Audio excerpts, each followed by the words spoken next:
The New York Knicks have kept a team under 100 points 14 times this season, and if it wasn't for garbage time in the fourth against the Utah Jazz, that number would have been up to 15. Quote, our guys are playing hard, they're defending, they're rebounding, the ball, playing smart, playing tough. Coach Thibodeau said, that goes a long way, end quote.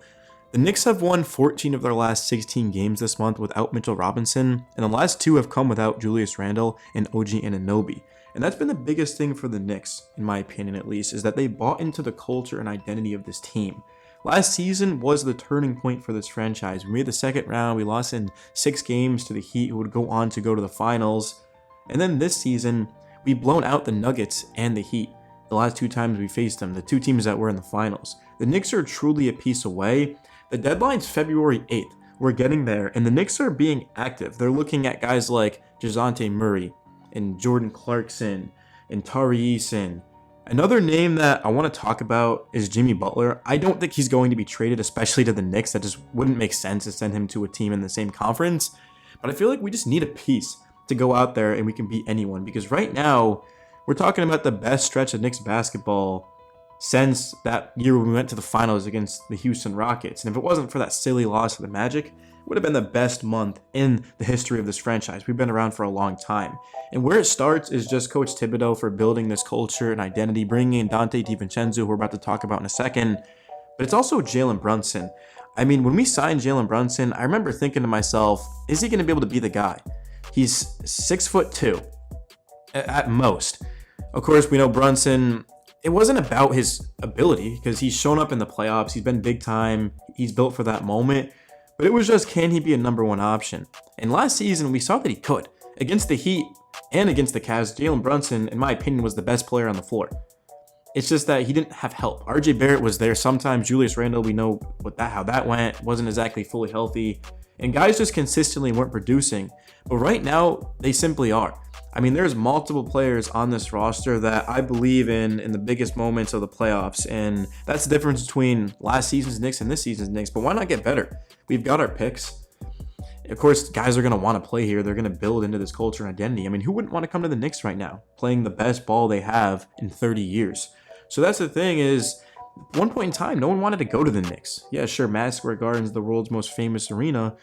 But now it's not about just playing in New York. It's about this team is really good and they're only improving. So that's been the biggest thing for me. And the Knicks posted a defensive rating of 104.4 in January, which allowed them to get into the number 3 seed of the NBA, right? Of the Eastern Conference of that side. And you look at the Bucks.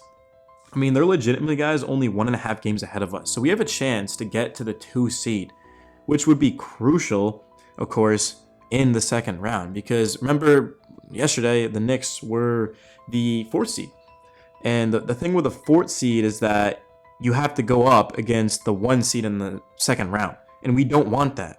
Boston is a fantastic team. I think they're the best team in the NBA. Sure, we'd have a chance against them, but why would we want to do that? I'd rather just take them on in the Eastern Conference Finals. Of course, we have to win in the first round. We've got to win in the second round, but give yourself the best possible chance, because the Heat went on to beat the Celtics in the conference finals last season. And personally, if we had, of course, had the team we had now and beaten the Heat, and then I feel like we, would have beat the Celtics as well. So yeah, there's just a lot more depth on this team. Dante DiVincenzo, I told you guys I was about to talk about him, so let's get into it. He had 33 points last night, 4 assists, 4 steals, and 9 threes. DiVincenzo is currently on pace for a career best in scoring and 3-point success rate. So 12.2 points and 42.6% from 3. He has stepped up during the winning streak. Over the past 6 games, DiVincenzo has averaged 19.3 points, 3.7 rebounds, while shooting over 46% from the field. DiVincenzo, we know, is a new Knick. He has bought into the culture the team has established, and he's just simply a winner. He's played on good teams. Steve Kerr talked about him. He just loves the big moment. And that's been the thing, is bringing in guys that want to be here and are going to buy into what we're trying to accomplish and trying to build.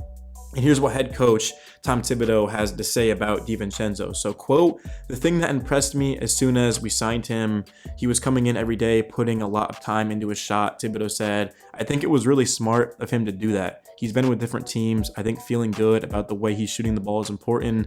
Some of the teammates he's playing with, I think that helps. The thing I love about him is he doesn't hesitate. He's open. He just lets it go. He's been shooting the ball great. Obviously, that opens up the floor. He's making a lot of hustle plays for us defensively as well, end quote.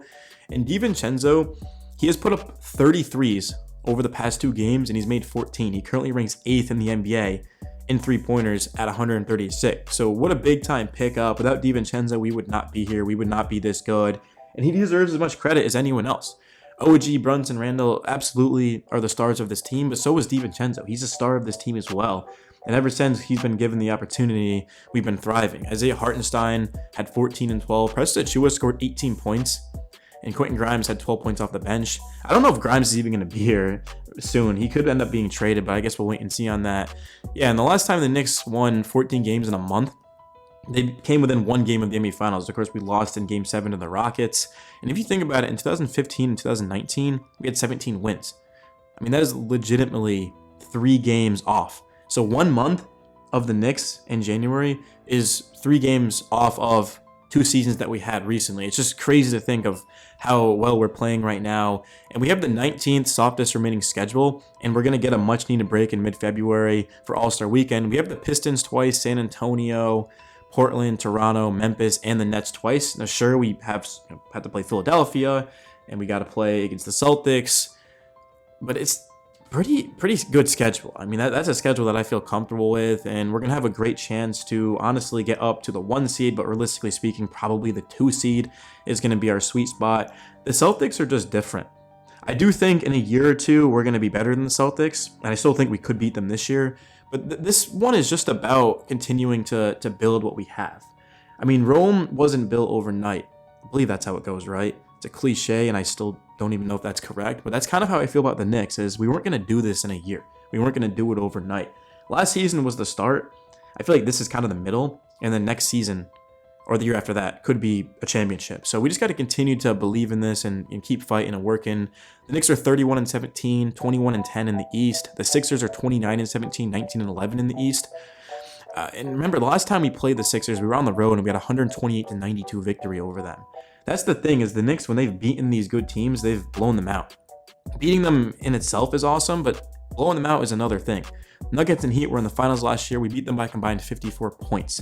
So outside of that, I do want to talk to you guys about some rumors. And we're going to start it off just with what I think is realistic, right? Jimmy Butler, not going to happen, would be awesome. Then you've got Tari Eason. I don't think that's going to happen. Malcolm Brogdon, no. I think Bruce Brown, guys, is the most realistic target because the Knicks are going after him the most. But it's also, this guy balled out in the finals. He hit big shots, so we know he's built for the moment. And he's also on a very friendly contract, one that we could easily sort of move around if we'd like, whereas a guy like a Malcolm Brogdon's a lot of guaranteed money. So expect Bruce Brown to be the guy that the Knicks target the most. And let me know your guys' thoughts down below on that.